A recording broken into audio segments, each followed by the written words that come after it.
राधे राधे दोस्तों, खुशी चैनल में आप सभी का स्वागत है। आज मैं आप सभी को 16 सोमवार व्रत कथा सुनाने जा रही हूँ। मृत्यु लोक में भ्रमण करने की इच्छा करके एक बार शंकर भगवान माता पार्वती जी के साथ मृत्यु लोक में आए। भ्रमण करते करते वे अमरावती नगर में पहुँचे। वहाँ का राजा शंकर भगवान का परम भक्त था। उसने शंकर भगवान का एक विशाल मंदिर बनवाया था। शंकर भगवान और पार्वती जी उस मंदिर में गए। मंदिर के प्रांगण में पार्वती जी ने शंकर भगवान से चौसर खेलने की इच्छा प्रकट की। चौसर खेलने से पहले पार्वती जी ने मंदिर के पुजारी से पूछा, हे पुजारी जी, इस खेल में हम दोनों में से किसकी विजय होगी? पुजारी ने कुछ सोचकर कहा, इस खेल में तो शंकर भगवान की ही विजय होंगे।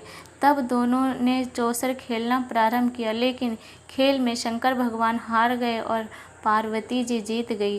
अतः पार्वती जी ने क्रोधित होकर पुजारी को श्राप दिया, झूठ बोलने के कारण तुम्हें कुष्ठ कोढ़ रोग की उत्पत्ति होगी। शंकर भगवान ने पार्वती जी को बहुत समझाया, लेकिन पार्वती जी नहीं मानी। कुछ समय बाद पार्वती जी के शाप अनुसार पुजारी का सारा शरीर कोढ़ से भर गया। पुजारी को कष्ट उठाते हुए बहुत दिन बीत गए। एक दिन स्वर्गलोक की कुछ अप्सराएं उस मंदिर में पूजा करने के लिए आई। कोढ़ी पुजारी को देखकर उन्हें उस पर बहुत दया आई। एक अप्सरा ने पुजारी से पूछा, हे ब्राह्मण देवता, यह कुष्ठ रोग तुम्हें कैसे हुआ? तब पुजारी ने पार्वती जी द्वारा शाप दिए जाने की बात उन्हें बताई। अप्सरा ने कहा, ब्राह्मण देवता, तुम नियमित रूप से 16 सोमवार का व्रत करना प्रारंभ कर दो।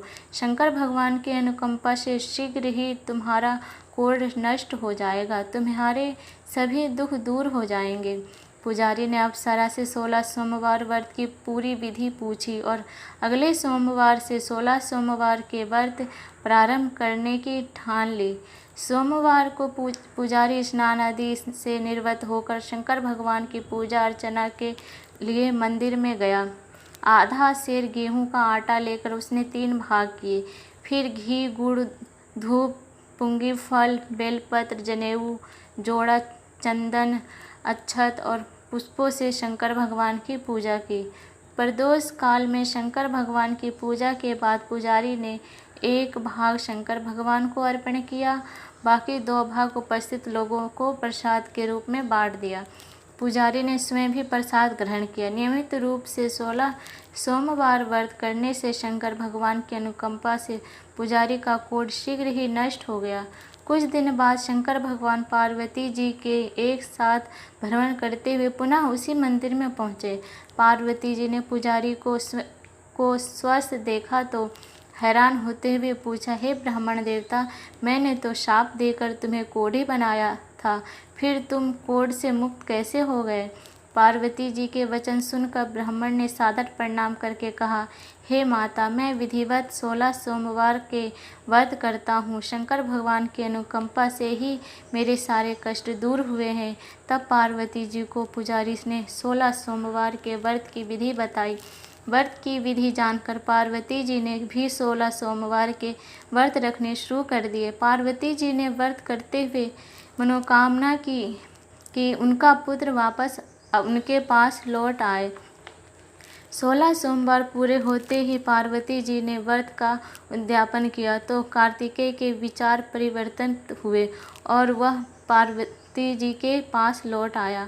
कार्तिकेय ने आते ही पार्वती जी से पूछा, हे माता, आपने ऐसा कौन सा शुभ कार्य किया था जिससे मेरे विचार परिवर्तित हुए और मैं आपके पास लौट आया? तथा पार्वती जी ने मुस्कुराते हुए कहा, पुत्र, मैंने विधिवत 16 सोमवार के व्रत किए थे। कार्तिकेय का एक ब्राह्मण मित्र बहुत दिनों से परदेश गया हुआ था। कार्तिकेय ने उस मित्र के लौटने की मनोकामना करते हुए 16 सोमवार के व्रत विधिवत करने आरंभ कर दिए। 17वें सोमवार को कार्तिकेय द्वारा व्रत का उद्यापन करते ही उसके ब्राह्मण मित्र को उसका स्मरण हो आया और वह प्रदेश से वापस लौट आया। अपने ब्राह्मण मित्र से मिलकर कार्तिकेय बहुत प्रसन्न हुए। तब ब्राह्मण मित्र ने कार्तिकेय से 16 सोमवार के व्रत के बारे में जानकर विवाह की इच्छा करते हुए 16 सोमवार के व्रत रखने प्रारंभ कर दिए। उस ब्राह्मण मित्र को परदेश जाना पड़ा। उस नगर के राजा की बेटी का स्वयंवर चल रहा था। उस राजकुमारी से विवाह करने के लिए दूर दूर के देशों के राजकुमार स्वयंवर में आए हुए थे। राजा ने स्वयंवर की यह शर्त रखी थी कि उसकी हथनी जिस नवयुवक के गले में जयमाला डाल देगी, राजकुमारी का विवाह उसी के साथ किया जाएगा। ब्राह्मण पुत्र उस नगर में पहुंचा तो अन्य लोगों के साथ वह भी स्वयंवर स्थल पर पहुंचकर खड़ा हो गया। थोड़ी ही देर में पूरी तरह सजी धजी हुई हथनी सूंड में जयमाला लेकर वहां आई। सभी राजकुमारों के सामने से गुजरती हुई हथनी अंत में ब्राह्मण पुत्र के समीप पहुंची और उसके गले में जयमाला डाल दी। राजा ने खुशी खुशी राजकुमारी का विवाह उस सुंदर ब्राह्मण मित्र से कर दिया। ब्राह्मण मित्र बड़े वैभव से आनंदपूर्वक राजकुमारी के साथ रहने लगा। एक दिन राजकुमारी ने ब्राह्मण मित्र से पूछा, हे प्राणनाथ, आपने ऐसा कौन सा पुण्य का कार्य किया था जो उस हथनी ने आपके गले में जयमाला डाली? ब्राह्मण पुत्र मुस्कुराते हुए बोला, प्रिय, अपने मित्र कार्तिकेय के कहने पर मैंने 16 सोमवार के व्रत किए थे।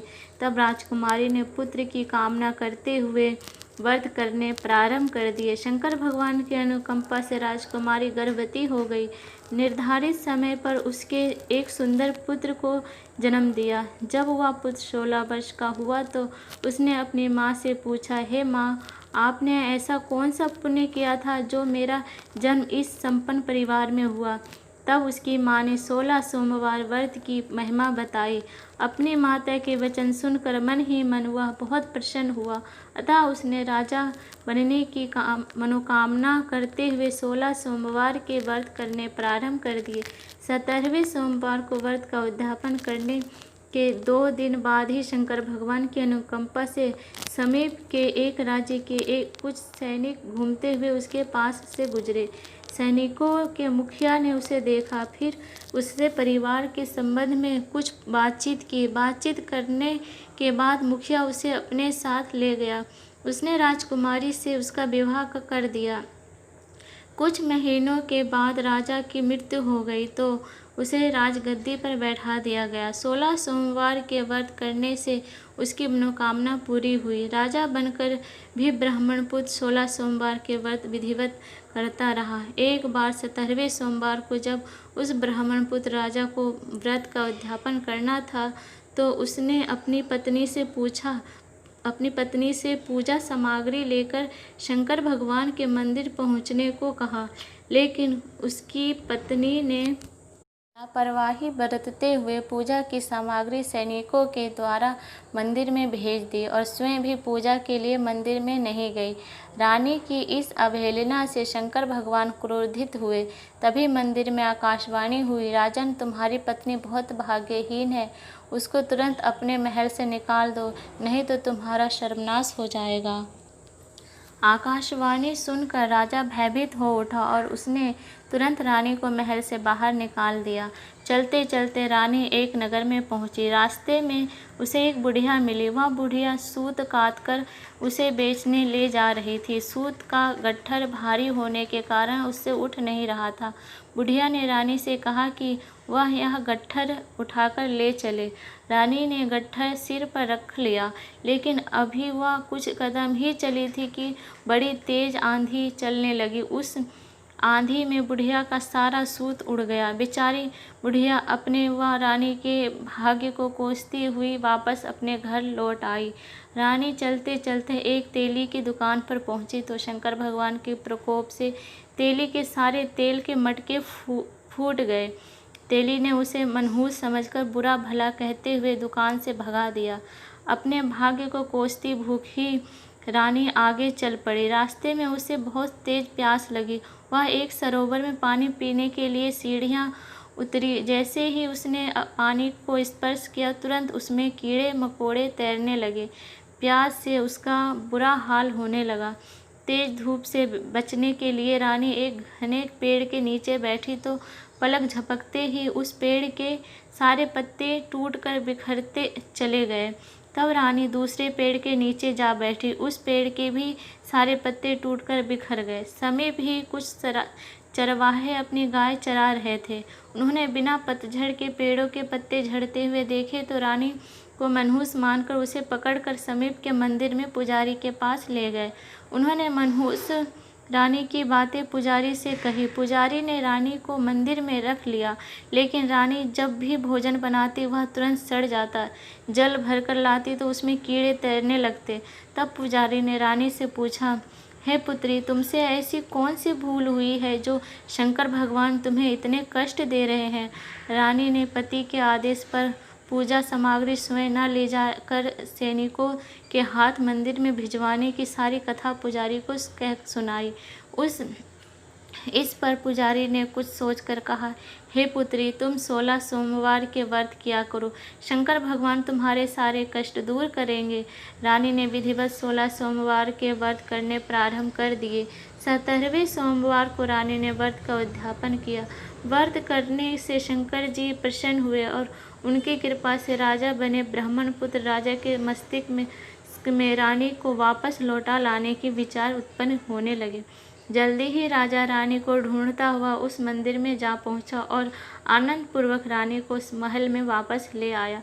राजा ने ब्राह्मणों को भोजन कराया और निर्धनों को अन्न, वस्त्र और धन दान दिया। शंकर भगवान की अनुकंपा से रानी के एक सुंदर पुत्र उत्पन्न हुआ।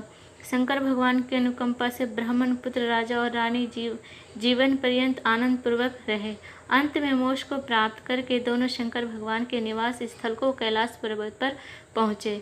मनसा वाचा कर्मणा, जो स्त्री पुरुष 16 सोमवार के विधिवत व्रत करते हैं, शंकर भगवान की अनुकंपा से वे सभी आनंद पूर्वक जीवन यापन करते हुए शिव धाम को जाते हैं। यह कथा आप सभी को अगर अच्छा लगा हो तो मेरे चैनल को सब्सक्राइब करें, लाइक करें और शेयर करें। धन्यवाद।